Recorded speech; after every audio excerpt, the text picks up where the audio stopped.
3 a.m. and it's brutal. And we're just getting up, starting the day, 3 a.m. Day 2, here we are. We're a little bit older, a little bit more tired, but we're here. Mid-mountain practice today. This is substantially different than what we rode on yesterday and what we qualified on. Mid-mountain gets really complex really fast. It's the shortest section that we'll practice, and hopefully we'll get the most runs up here, but the pavement's questionable, and it has a series of really complex switchbacks, and they all look like each other, so it's really easy to get out of rhythm and kind of lose track of where you're at. Probably some of the biggest crash videos you've seen on YouTube and stuff, with like the Mitsubishi Evo going off the cliff and stuff. That's this section, so there's huge consequences if you don't hit your braking markers, or if you get a little cocky and think you're somewhere that you're actually not. So it's important today to get the learning mode back on, even though I've ridden this section plenty of times. Like, I always ride it like I'm just riding it for the very first time, and try to establish like a cadence in my mind. Just make sure to hit all my marks, you know, not get too ambitious with the braking markers, feel out the traction, see what that's like this year, see how clean the course is. So there's a lot of things. So right now I'm just sitting in the car. It's 4:16 in the morning, and for like the next 10 minutes I'm gonna kind of set my objectives for today, and make sure I just focus on doing that. Hopefully have a safe and successful ride, and hopefully end up on top of the timesheets.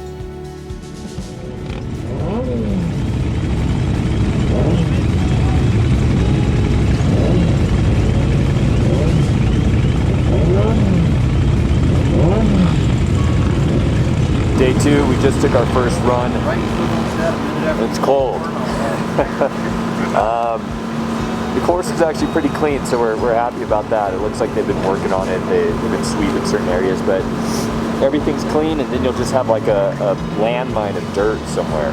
So it's really unnerving, and it also looks like maybe a tourist dropped a bunch of transmission fluid in the apex of one of the corners. So this is just a perfect example of the stuff you deal with up here. It's like, not only is the course difficult to ride, and it's really cold, and there's a bunch of stuff like that, but you're dealing with all these weird anomalies that you would never deal with at another racetrack. So just one more element to it. We're all dealing with it. You see everyone's busy trying to make sense of it, you know, set up and whatnot, but it's still pretty early. We'll wait till we get some heat in the course before we actually start making adjustments. So just playing it cool and kind of recycling our memory right now and keeping it safe.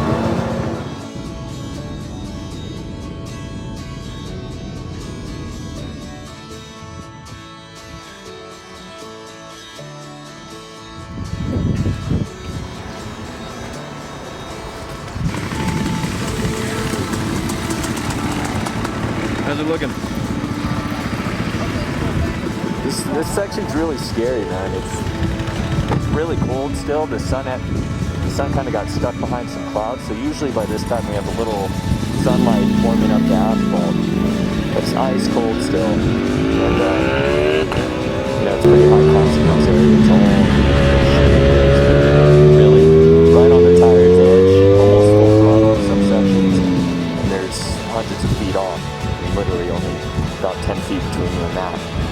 So while you're calculating this thing, there's no first place on practice, so we're just kind of trying to ramp up, figure out where our shift points are on the new bike.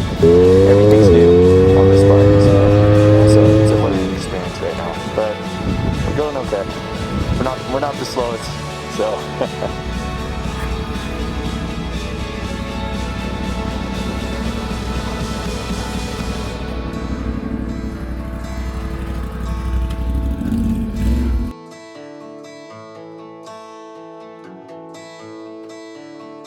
Here we are, end of day 2, mid-mountain. Today was a pretty important day for us. Yesterday we had a ton of success, which was wonderful, but the lower section is very traditional in the way it's laid out. It's kind of a flowy road course in that regards. The midsection, where we're at today, is dramatically different than any other place on the mountain. It's like a series of drag races. You come into corners, make a complete 180-degree turn, and come out. And it's a series of those back and forth up this section. And they're very tricky, and each one has different undulations and cambers that make them unique. And it was a true test on how our new V4 Street Fighter prototype was going to work. We didn't know if it was going to get out of the hole quick enough.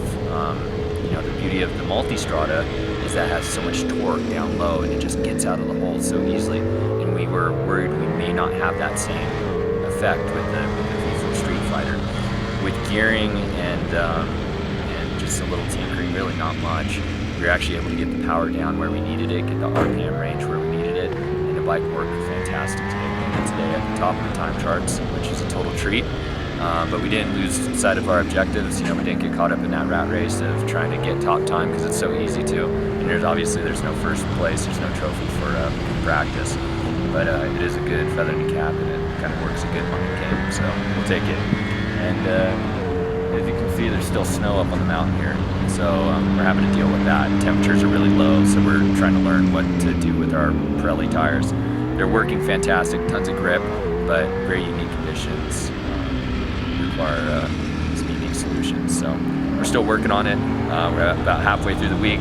We still got a ton of work ahead of us, so keep on keeping on. See you again.